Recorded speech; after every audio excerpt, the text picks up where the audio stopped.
So it's who you are, that you're resilient and you're focused and you're determined and you're courageous. And now it gets to be, what do you need to realize you're not a mess? You're just in rebuild. It's kind of like when you decide you're going to organize your closet and everything needs to come out. You're just throwing things everywhere. Yeah. And you're like, oh my God, I have to put this all back. Exactly. Hi, I'm Jacqueline Snyder, and this is the Product Boss Podcast. I've helped launch and grow thousands of product-based businesses, even one of my own. And over the last 20 years, I've seen behind the scenes of businesses just like yours. Whether they are makers, manufacturers, artists, or food and beverage businesses, I have spent so many hours studying it all. I've discovered what makes them successful, what mistakes they could have avoided, how did they turn their ideas into successful business, and what are the strategies that they have used to make more sales and be discovered by more customers. And this is what this show is all about. Whether you're just starting out or you're looking to become $1 million product boss, I'm here to give you the permission to chase your dreams, no matter how big or small. All you need is the right mindset, a little courage, strategy, and support, and you too can be the next $1 million product boss. Let's do this. Hey, product bosses. Today, I'm bringing you a powerful conversation with Karen Steuer of Tangled Herbal. Now, she is the CEO of a company where herbs meet everyday life with practical remedies and soul-soothing teas. Karen built an incredible $200,000 business with a physical retail store. But when it began taking a toll on her health and her joy, she made a bold move.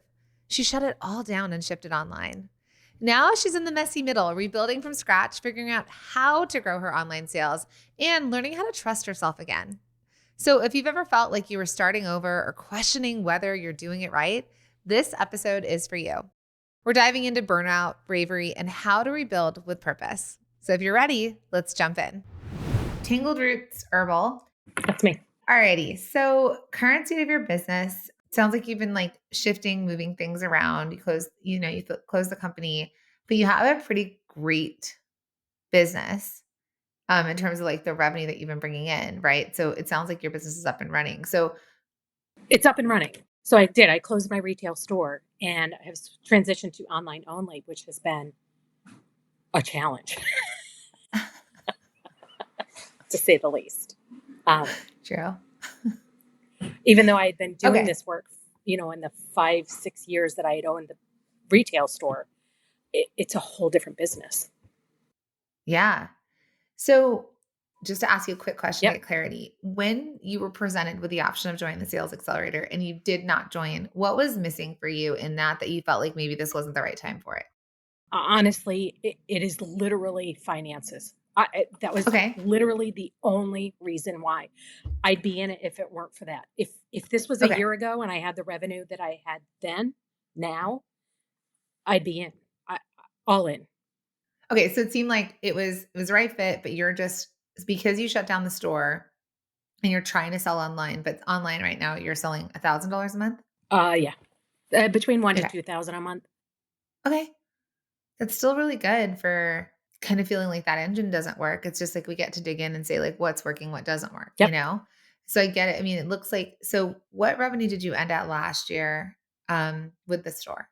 I was at 190 last year. Okay. So $200,000 business. Yes. Okay. So when I ask you what your struggles are, one, you said, where do you start when you're a mess? So it's yes, but I listened to you during the boot camp. And so what have I done? I increased my prices. I even actually wrote it down so I would know what I was talking about. I've been crafting bundles and sets, taking the products that I already have and packaging them in different ways. I've been working on retention. Currently, my returning customer rate is 51%. So wow. I put my head down and that's what I've been working on. Okay. So when was that, in July? Yes. Or August? July. Okay. It's September we're recording this. So it's 2 months. And you had shut down the shop in April. So I love that you're like, I'm a mess, but look at all these things that I did that are amazing off of 5 days in a boot camp that was virtually free, right? Like a challenge that was like, okay, what can I get done? So putting your head down and all that, what I want to start with is kind of reminding you who you are, reminding you that you're not a mess, letting you know like where you are right now is perfectly here for you. Like Actually, I coached someone earlier today and she said things felt like they were really hard. And she just said to herself, what do I need to learn? Like, what am I learning in this moment? And so sometimes when things feel like they're crashing down or, you feel like, oh, I feel like I'm like nearly bankrupt or like I did this thing and you, my friend, you had a $200,000 business, which is no easy feat. Only 12% of women-owned businesses make it past $100,000. Really? Yeah, I had no idea. exactly. Right? That is crazy huge in terms of just what you've created. And yeah, there was something that didn't feel like it fit. So you're in a rebirth stage. I'm going to burn it down and I'm going to rebuild this because your nervous system, your bank account, your margins, you're like, I just can't do it like this anymore. So yeah, you're a bit in a founder stage, right? It's Yeah. hard to go from these numbers back down to, from that's like 16, 15, $16,000 months to $1,000 to $2,000 months. It might feel like you're failing, but I want you to remember that these are the choices you made Yes. because something was no longer working. So it's like the ownership. What do I get to do? Who do I get to be? What do I get to create with this? Absolutely. 1000%. And it's the reason why I did this. Yeah. So let's dig into that, right? Like when you shut down the store, stepping into online, growing your business in this way, what was your vision? Like, what were you like? I'm done with this part of my life. And this is what I vision for me moving forward. What was that for you? It literally was, I can't, I, I was exhausted. I was mentally and physically exhausted. And it was actually impacting my health to a huge degree. And so it was a matter of making that choice to let go of all of that stress and anxiety and to maybe have a little bit more control and also to have a business that served not just my community, but it served me. And it was to have something that was not going to be 50, 60, 70 hours a week, that it might be 30, 40 hours a week, something along those lines. And home, closer to home, that I could cut down on expenses as well. Yeah. Yeah. So you saw that and you're like, this is not sustainable. This isn't actually what I want. Maybe it was something you wanted at some point and you were super driven. And then you said, this isn't what I want. And the brave thing that you did was make a choice to say, this is no longer working for me. Yeah. That was huge. Yeah. To be honest with you, I made the decision a long time before I closed the store, but I was too chicken to do anything about it. I was like, well, maybe just one more month. One more month, it'll turn around. It'll change. I'll do something different. No. Mm-mm. Yeah. If I had done it back then, I think it would have been a whole different ballgame. Burnout doesn't mean you failed. Let's just be clear about that. Burnout is often the wake-up call your body gives you when you've outgrown the way you've been doing business. So for Karen, she built a thriving 6-figure retail business, but behind the scenes, it was taking a toll, emotionally, physically, energetically. And here's what I want you to hear. Choosing to walk away from something that's no longer aligned is not quitting. It's leadership. When you're in it, when you're exhausted and you're overwhelmed and your nervous system is just screaming at you to slow down, it can feel like giving up. I know, I've been there before. But what it really is, it's giving yourself permission to do things differently. So Karen made a CEO move. She didn't burn out and she didn't collapse. She burned it down on purpose so she could build something better, something that fit her life now. And if you're feeling the weight of burnout, I want you to ask yourself, is this sustainable? Is this still serving me? Because sometimes the bravest thing you can do, instead of pushing through it, is stopping and starting over and stepping back in. And if you think of yourself as like the source energy, right? Like you're the sun to the universe, the planet, everything grows and lives because of you, like your source, not dependent on you and everything you do, but just being, then of course things are going to reflect that. Yes. If it's a cloudy day and we can't see the sun and the sun is like hiding behind the clouds, then that's the day that it is. And when it's a bright, shiny day, it's that. And so for you, it's like trusting your gut and making the change. That's hard.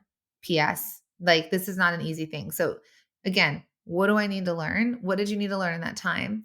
But I have coached several people who have had really big businesses and then whether it was on purpose or not, have burnt it down to the ground without realizing they were.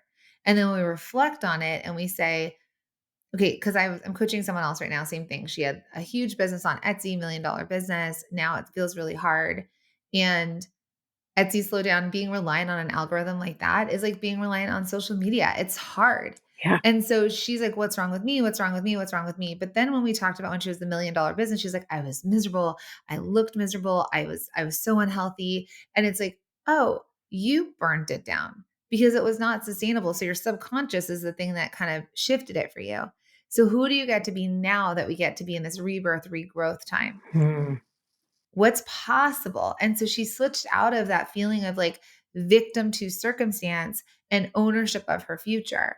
And that's what I think is so important for people to realize, that we get to own our future. Like the past is the past is the past. And we get to check in and say, what, like, one, did the universe, did God send me a lesson in this?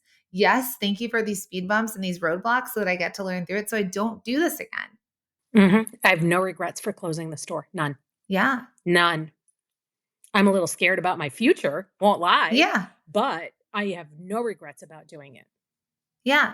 And being scared about your future is just because you don't know yet how, or you don't know what's to come because it's a different playground. The same way that when you opened your store, did you fully know how you were going to open it and run it? Or did you just figure it out as you were going? I actually bought it.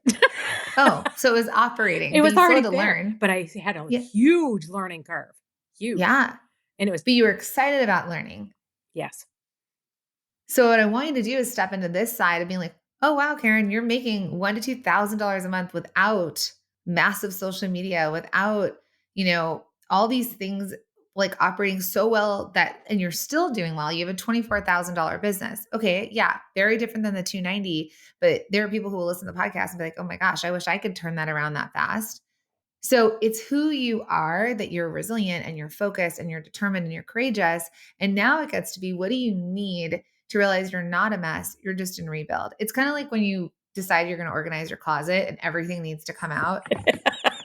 You're just throwing things everywhere. Yeah. And you're like, oh my God, I have to put this all back.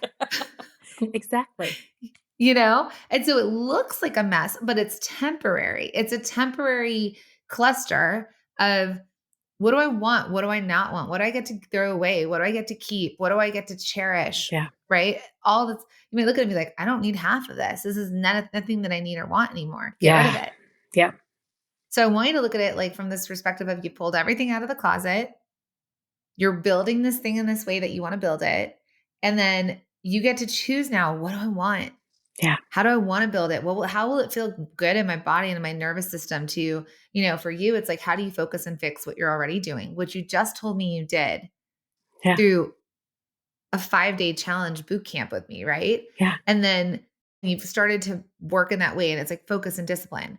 But the other place that you stopped was saying, I financially can't afford it. And I'm not going to get help. I'm not going to get direction. I'm not going to invest in myself, because you're still in that version of you that feels like it's not possible, or like it feels too hard, or it's self-doubt. It's not the program. It's the self-doubt that's going to make it so much harder to move at the speed in which you can move. And I am not going to, I won't argue with you on that. I honestly, I feel it. So what would it have looked like if you had made a different decision?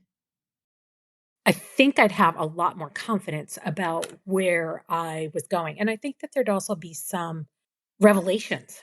Like, I had no idea that I could do this. Honestly, I do. I think that there would be some revelations. Yeah. So the very first time I went ziplining was in Costa Rica. And I'm like, you want me to do what? Like, once they got us up there. And someone told me, like, when you're really nervous or scared, if you say, I'm excited, I'm excited, I'm excited, it's the same thing in your body, the same like chemical reaction, but your brain, instead of shutting down and getting scared, goes, all right, I'm excited. What do I get to do with that? So I have a friend, Australian, by the way. So you would think she's just like, I always think like I need to be with Alaskans or Australians at the end of the world, because they're going to know how to survive off the land. So, because my LA, New York self will not. So anyways, but so we get up there and all of a sudden she's gripping the side of the rock and she's like, she can't do it. And she's so scared, even though I'm like, she's done so many amazing things in her life and she does not want to zip line off this thing. So it's sort of like, all right, let's go. Like, let's be excited. And the leader was like, trust the equipment. You got the helmet on, all of this. You just have to take a leap off the ledge and trust the equipment, which for a lot of us that are control freaks or controllers of our destiny, like, what do you mean trust the equipment? Yeah. Like we think that we have anything to do with, it's like, well, if I just say this prayer, we're going to, it's like, just trust the equipment. And that trust is what that blind leap of faith, that like standing on the edge, being hooked to the zip line, holding on and jumping off and be like, I'm just going to trust it and I'm going to go. It's like the ride is awesome. It's wild. It's amazing. You get to the other side and like, I did that. Self-doubt doesn't show up because you're doing something wrong. No, it shows up because you're doing something brave, something different. And here's the tricky part. It doesn't always sound like fear. Sometimes it sounds like hesitation, sometimes like overthinking, sometimes like waiting for the perfect plan before you make your next move. So Karen kept saying, I feel like a mess. When in reality, she'd already made a bold and powerful decision. She had already taken action. But listen, self-doubt will convince you that progress doesn't count unless it's perfect. So if you're feeling unsure right now, questioning whether you're doing enough or doing it right, I want you to just take a pause and take a breath, because self-doubt isn't proof that you're not capable. It's just a sign that you're growing, and you don't need to have it all figured out to move forward, right? You just need to show up, right? Show up as that version of yourself that's willing to do it and keep at it. I think that you said something that really kind of just clicked with me, is that investment in myself. And it's part of why I closed the store, was to invest in myself. And that included a lot of self-care and things like that. But self-care to me is also learning and applying. So that makes a lot of sense. Yeah. And so that's just where, when I just want to reflect back to you that it doesn't matter whether you join a program with me or not, or you just listen to the podcast, or you come to like the free boot camps or the cheaper challenges. Well, I don't even know, $27 or less, right? Like you join It was something like great. that.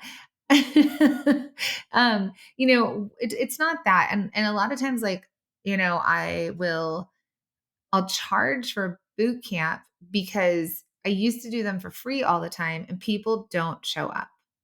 They just don't. And all of a sudden we are, it's like I've done $10 to 15,000 people in a group, and 700 people out of the 15,000 people that have registered will actually show up, which is bonkers. Wow. They wanted it. Yeah. They said they wanted it, but then where were they? Yeah. And then they're still going to continue on with the reasons why things aren't working, why things aren't flowing. So when people pay even as low as like $27 for something, and I'll tell you, even on those, still only 60% of the people show up. Wow, that's amazing to me. Yeah. Like 40% of the people are okay with putting in money and not doing anything with it, which it doesn't matter. It could be a $2,000 and people won't do it. It could be $20,000 and people won't do it. That's why, like, if you look at masterminds or group coaching programs or things like that, sometimes the numbers are stretchy, but that's because usually if it's free, they don't pay attention. Usually if it's they have to manage it themselves, they're not going to do it. And so it's like, if I'm going to run a mastermind for $1 million businesses, my mastermind is going to be $30,000 a year, because 30,000 will feel stretchier to them. Yes. Understood. Than if it was like $1,500 and they're like, meh, I'm fine with that. Right. And I know these numbers sound crazy, but it's just the way that things work. For you, really, it's like whatever you choose to do moving forward, it's really seeing, what does it look like when you put your head down? And I'm not going to give up on you. You're not going bankrupt. You're going to problem solve for it. Okay. You're so smart. You're so capable. You just feel behind the ball. Yeah. I've been doing this stuff. I've been working on this. I've worked with other groups and things like that, but I feel like I followed the steps. I've put my head down. I've done the work, not necessarily to the extent I am now. When you have both an online and a brick and mortar, it's really hard to focus and know exactly know what the data is showing. Because when I used the data to make the decision to close the store, it was a combination of everything. So the data was actually flawed and not correct. So one of the challenges is I didn't have a lot of focus. I now have time to focus exclusively on this new business as I pivot from what I had been, where it was much more metaphysical and apothecary and things like that, to just, I'm not 100% sure where I'm at yet. I'm definitely in that pivoting phase. And It's kind of exciting. It's a little scary, but I love this digging in and focusing and doing the work. How can people buy from you, support you, follow you, get all this amazingness? Oh, my stars. They can find me at tangledrootsherbal.com. Find me on Pinterest at Tangled Roots Herbal and Facebook, Tangled Roots Herbal as well. Product bosses, Karen's story is one so many of you will relate to. She built a successful $200,000 business, but when the way she was working no longer served her life, she made the brave choice to change it. I've done the exact same thing. When I was growing businesses in the past and I grew Cuffs Couture and it was no longer working and people no longer needed it because they didn't know where they were going to put their phone and things just got harder and harder and I realized that the market had shifted, I changed too. And I decided that I was going to shift the way I did business. So if that's you right now, you might be thinking, you know what? I'm not at a point that I want to shut anything down. I'm actually at a point that I want this to grow, but I want it to grow easier. I want it to grow with a step-by-step system. I want support and help, especially during the holidays, especially during the busiest time of year. So if that's you, I'd love to invite you because at this point, this time, this year, the doors to the Product Boss Sales Accelerator are now open. So the Product Boss Sales Accelerator helps you get in front of other people's audiences. So if you want to grow your business, whether you want to sell online, whether you want to sell on Amazon, wholesale, you want to do markets, you want to get off of marketplaces like Etsy and move online, then I invite you to join the Product Boss Sales Accelerator. We're going to help you grow your business step by step without needing a following, without needing to worry about social media, and without needing ads. So the doors are open until Tuesday. And I'd love to invite you in because this is the season where you deserve to get support. This is the season where you no longer have to do this alone. I want you to think about this for a really quick second because some of you are like, but it's my busy season, Jacqueline. Well, I know, if you watch sports, maybe it's football season. Do you think that those players get less coaching during the busy season, or do you think they get more coaching? My friend, you deserve to be supported. You deserve to walk alongside other product bosses. You deserve to have me as your business coach. So if any of this aligns, check out the Product Boss Sales Accelerator. I'll drop the link in the show notes, and I hope to see you inside before the doors close. See you next time. Thank you for being here and listening all the way through the Product Boss podcast. If you love our show and it has helped you in any way in your business, would you mind doing 2 things for us? Subscribe to the show so you never miss an episode and leave us a review. Reviews help other product entrepreneurs know that this is the place to be to grow their businesses and realize that they're not alone. And we know that you all know that a 5-star and honest review helps you sell more products to more people. So you know that your reviews help us reach more listeners around the world. Remember, what we give is what we receive, and we are all about helping each other in the Product Boss community. We are all in this together. We would be so appreciative of you if you could take the time right now to subscribe, leave a review, and even share this episode on social or someone you know so we can impact more lives. And remember, subscribing means that you will get notified each time we release a new episode so you never miss a thing. You have helped us grow and climb into the top 10 of all marketing podcasts, and together we can keep climbing. Thank you, friends. And remember, there is room at the top for all of us.